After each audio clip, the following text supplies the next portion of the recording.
Varicose veins కి సరైన చికిత్స కోసం సంప్రదించండి ఎవిస్ హాస్పిటల్. నెక్స్ట్ ఇలా అవ్వాలి ఎమ్మెల్యే అయితే అంటే ఒకరిని చూసినప్పుడు మన పార్టీ కాదు, మనతో ఉన్న అంటే కలిసి పోటీ చేసే పార్టీ కూడా కాదు కదా, వేరే పార్టీ అయినా కూడా నిజంగా మంచి లీడర్ అయితే మనం అప్రిషియేట్ చేస్తాం.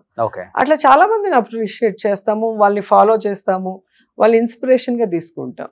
సో దాంట్లో మా పార్టీ అనే కాదు, ఏ పార్టీ అయినా కూడా మంచితనం, క్వాలిటీ అండ్ టాలెంట్ ఉంటే మాత్రం నేను ఎప్పుడు ఇన్స్పిరేషన్ గా తీసుకుంటాను, దాన్ని ఫాలో అప్ చేస్తాను. మంచితనం మీద కేసీఆర్ గారు ఎవరింటికి రారు, మీ ఇంటికి వచ్చారు. నాకే షాక్ వేసింది అసలు.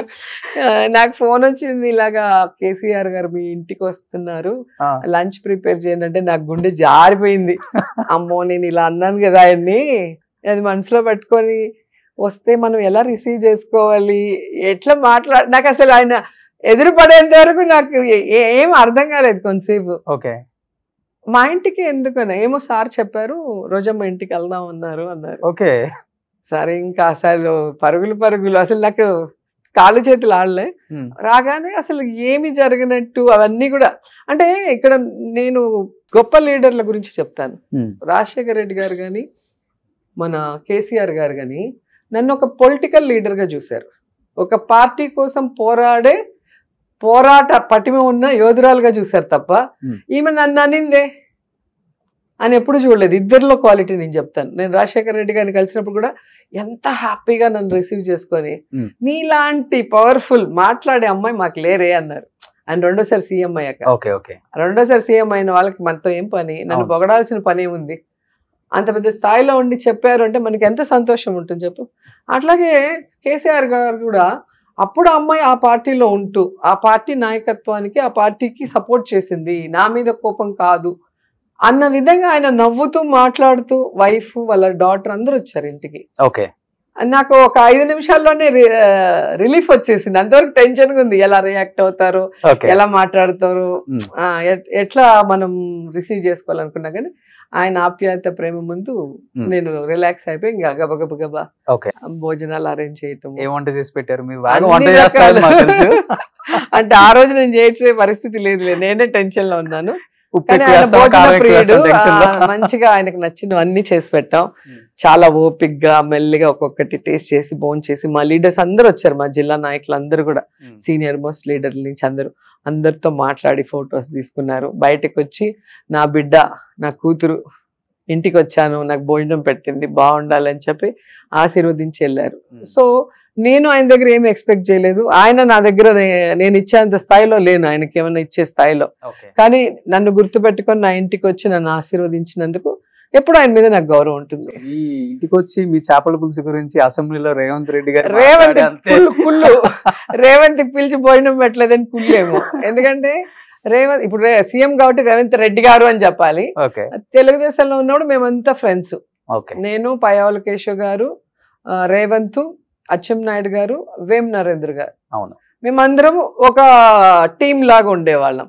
సో ప్రెస్ మీట్స్ అన్నా లేదంటే వేరే టీవీలకి డిబేట్స్కి వెళ్ళినా కూడా ఎక్కువ టైం లైబ్రరీలో కూర్చొని ముందువన్నీ చూస్తుంటాం, ఎవరు ఏంటి ఎలా ఏం మాట్లాడితే బాగుంటుందని. అందరం కూడా స్పోక్స్ పర్సన్సే కదా, నేను చెప్పిన పేర్లన్నీ కూడా ఆల్మోస్ట్ అందరం కూడా పార్టీకి స్ట్రాంగ్ పిల్లర్స్ గా ఉన్నాం అప్పుడు, అంత యంగ్స్టర్స్ లాగా ఆ టైంలో మేము. సో ఇప్పుడు ఒక్కొక్కరు ఒక్కొక్క పార్టీలో ఉన్నాము, అందరం కూడా సక్సెస్ఫుల్ గా ఒక్కొక్కరు ఒక్కొక్క స్థాయికి వెళ్ళాము. సో ఉంటారు ఎప్పుడన్నా మీరంతా అసలుకి ఎంత కలవలేదు, సీఎం ముందు వరకు కలిసారా, బర్త్డేకి వస్తారు లేదా ఇంటికి వస్తారు, కలవటం అట్లా ఉంటుంది. కానీ ఇంకా ఇప్పుడు ఉన్న సిచ్యువేషన్ లో కలవలేదు. అనిపించింది ఎప్పుడైనా కానీ రేవంత్ గారు ఈ పొజిషన్ కి వస్తారు, ఆయన కష్టం ఆయన డెడికేషన్ అందరు చూసి అంటే అనర్గళంగా మాట్లాడే కెపాసిటీ. కాంగ్రెస్ పార్టీకి రేవంత్ వచ్చి సీఎం అవుతాడని ఎవరు కలగన్నారు, ఫస్ట్ ఆఫ్ ఆల్ ఒకటి. రెండవది కాంగ్రెస్ లో అంతా కూడా సీఎం క్యాండిడేట్ స్థాయి వాళ్ళే ఉంటారు, ఎక్కువ మంది senior most leaders, individual capacity ఉన్న వాళ్ళు. వీళ్ళందరినీ కాదని రేవంత్ అవుతారు అని కూడా నేను ఎప్పుడు అనుకోలేదు.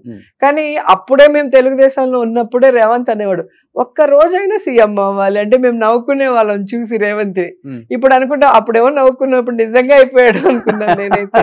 ఎందుకంటే తను జడ్పీటీసీగా కంటెస్ట్ చేశాడు, తర్వాత ఎమ్మెల్సీగా కంటెస్ట్ చేసి మళ్ళీ టీడీపీలోకి వచ్చారు.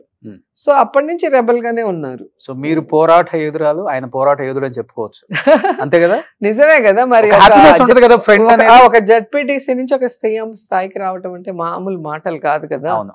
సో ఆయన డ్రీమ్ 1 డే అవ్వాలనుకున్నాడు, 1 డే ఏంటి అసలు ఫుల్ టైం అయిపోయాడు. Full time chief minister. అంతే కదా. ఇప్పుడు మన ఫ్రెండ్స్ ట్రూప్ లో ఒకరు వచ్చి పయ్యావుల కేశవ్, ఇప్పుడు ఆయన లేట్ గా అయ్యాడు, అందరికన్నా లేట్ గా మినిస్టర్ అయింది ఆయన. మా అందరికన్నా సీనియర్ మోస్ట్ ఎన్టీఆర్ గారు ఉన్నప్పటి నుంచి ఉన్నారు. సో నేను మంత్రి అయ్యాను, రేవంత్ సీఎం అయ్యాడు, అచ్చెన్నాయుడు గారు మంత్రి అయ్యారు. సో ఇట్లా అందరూ ఆల్మోస్ట్ బాగానే సెటిల్ అయ్యాం కాబట్టి అదొక హ్యాపీనెస్. ఓకే. సో ఎప్పుడన్నా వెళ్ళి విష్ చేసి కలవాలనిపించిందా రేవంత్ గారిని? ఇక్కడి నుంచే విష్ చేస్తాం.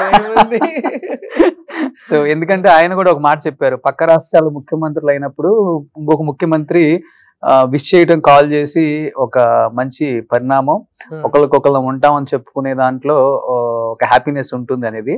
బట్ జగన్మోహన్ రెడ్డి గారు కనీసం ఫోన్ చేసి చీఫ్ మినిస్టర్ అయ్యారని విష్ కూడా చేయలేదు నాకు అని కూడా ఓపెన్ గా స్టేట్మెంట్ ఇచ్చారు. దాని మీద మీ ఒపీనియన్ అంటే ఏమని చెప్తారు? మరి ఆయన చేశారా? జగన్ గారు సీఎం అయినప్పుడు నాకు తెలియదు కదా, ఆయన చేసి ఉంటే నేను ఆన్సర్ చెప్పగలను. Okay, super. సో ఇలా పాలిటిక్స్ మాట్లాడుకుంటూ పోతే 2 రోజులు అవుతుంది మీతో, ఎందుకంటే 2 రోజులు కాదు, నెలైనా పాలిటిక్స్ కి సినిమాకి ఎండింగ్ అనేది ఉండదు. ఎన్నో విషయాలు చెప్పాలంటే మంచి ఫైట్ చేశారు, అప్పుడు కావచ్చు ఇప్పుడు కావచ్చు. ఎందుకంటే రాజశేఖర రెడ్డి గారిని చూశారు, చంద్రబాబు నాయుడు గారిని చూశారు, జగన్మోహన్ రెడ్డి గారిని చూశారు, చిరంజీవి గారిని చూశారు, జయలలిత గారిని చూశారు, ఎంత మందిని చూశారు. ఎందుకంటే పీక్ లో ఉన్నారు, ఇండస్ట్రీలో స్టార్ హీరోయిన్ గా పేరు తెచ్చుకున్నారు. ఉన్న టాప్ 5 హీరోయిన్స్ లో మీరు ఒకళ్ళు, బాగా మంచి రెమ్యునరేషన్, అవన్నీ వదిలిపెట్టుకొని అంటే మాకు తెలిసినంత వరకు చాలా అందంగా ఉన్నప్పుడు అండ్ యంగ్ లో ఉన్నప్పుడే మీరు పాలిటిక్స్ లోకి వచ్చేసారు. మ్యారేజ్ చేసుకుని అదే వచ్చేసారు ఇమిడియట్ గా. ఇంకా మీరు కంటిన్యూ కానీ చాలా మంది డైరెక్టర్స్, ప్రొడ్యూసర్స్, హీరోస్ అందరికి షాకింగ్, నువ్వు ఇంత ధైర్యంగా ఇన్ని లక్షల మంది ముందు ఎలా మాట్లాడగలుగుతున్నావు అని అడుగుతారు.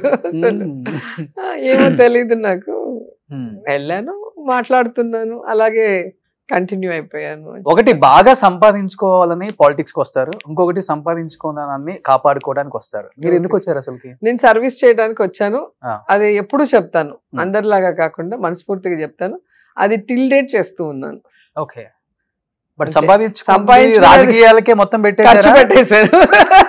నా డబ్బు నేను ఖర్చు పెడతాను తప్ప నేను ఎవరి దగ్గర చేయి చాచిన దాఖలాలు లేదు. ఇండస్ట్రీలో మీరు ఎవరినైనా అడగండి, చంద్రబాబు నాయుడు అడగండి, ఆయన పార్టీలో నేను ఏమన్నా ఆయన దగ్గర సహాయం పొందానా అని. ఎప్పుడు కూడా నమ్ముకున్న మనిషి కోసం ఫైట్ చేస్తాను, పని చేస్తాను, నన్ను నమ్ముకున్న వాళ్ళకి హెల్ప్ చేస్తాను, అంతేగాని ఎప్పుడు ఒకరి పేరు చెప్పి. ఎన్నాళ్ళు వస్తుంది? 2 సార్లు ఓడిపోయారు, 2 సార్లు మీరే పార్టీకి మీరే మీ సొంత డబ్బులు పెట్టుకొని ఖర్చు పెట్టుకొని ఎమ్మెల్యేగా కంటెస్ట్ చేశారు. ఫస్ట్ 2 తెలుగుదేశంలో ఆల్మోస్ట్ మేమే మా ఓన్ గా పెట్టుకున్నాం. జగన్ గారు మంచి మనసుతో మాకు 2 సార్లు బాగా సపోర్ట్ చేశారు. సో దాని వల్ల కొంచెం సేఫ్ నేను. ఓకే. ఆర్థికంగా కొంచెం ఇబ్బందులు పడ్డారు కదా ఒకనొక టైంలో? ఎప్పటికీ ఉంటాయండి. సంపాదించింది చాలా చాలా అమ్మేసుకో, సినిమాల్లో పోయింది, మళ్ళీ పాలిటిక్స్ లో పోయింది, మళ్ళీ సంపాదించుకుంటూ ఉన్నాను కదా. నాకు జబర్దస్త్ శ్యామ్ అంకుల్ బాగా సపోర్ట్ చేశారు ఆ టైంలో. ఓకే. సో ఆ షో ఇవ్వటం వల్ల నాకు క్రేజ్ వచ్చింది, ఫైనాన్షియల్ గా స్ట్రెంగ్ అవ్వటానికి అవకాశం వచ్చింది. ఓకే. సో ఆయనకి కూడా నా లైఫ్ లో ఎప్పుడు కృతజ్ఞతలు చెప్పుకుంటాను.